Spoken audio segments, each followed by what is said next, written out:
Man, 2 years sober and looking good. Yeah, man. I feel 15 years younger, dude.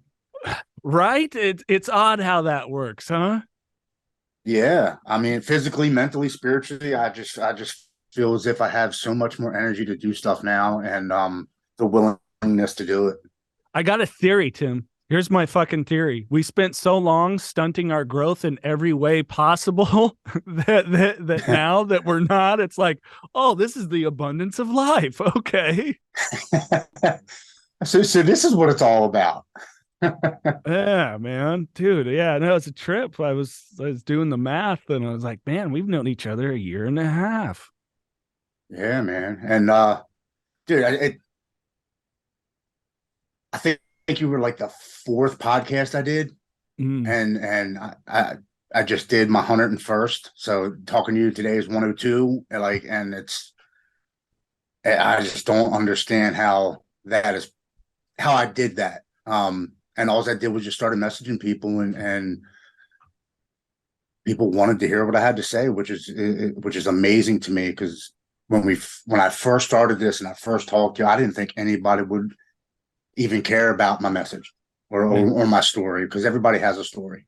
Well, I think it's that you come with such vulnerability, honesty, compassion, empathy, and you just hang it out there as is, man. I mean, like all of us went through the shit. You know what I'm saying? Everybody went through the shit. I think it's the way in which you just did the work and deliver who and what you are, and just put it out there. You don't put on a facade, and that's important in this. No, honesty, man. You have to be truthful and you have to be honest. We will see right through that shit. We're very cunning and manipulative. And we know exactly when you're trying to pull the hair, like the wool over our eyes, man, real quick.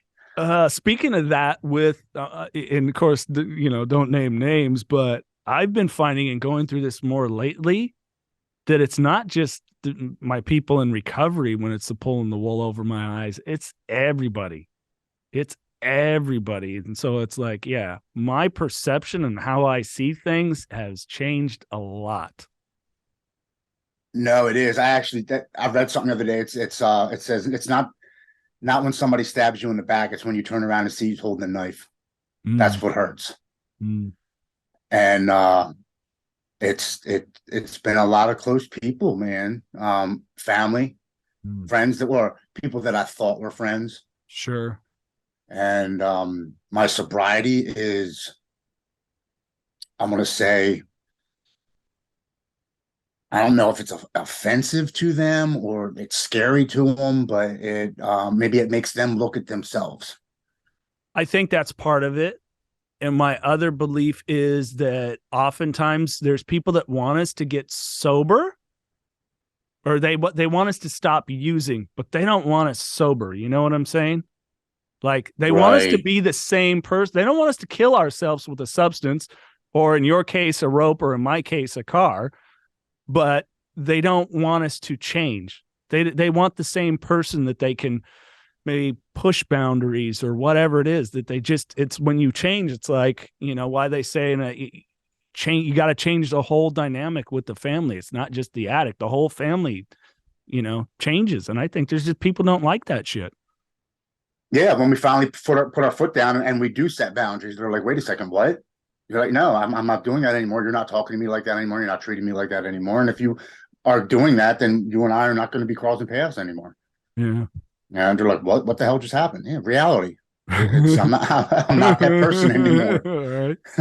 Uh, This is the Knockin' Doors Down podcast, featuring celebrities, experts, and everyday people who have overcome adversities, including addiction, mental health, and trauma, to live purposeful lives. And that's what Knockin' Doors Down is all about.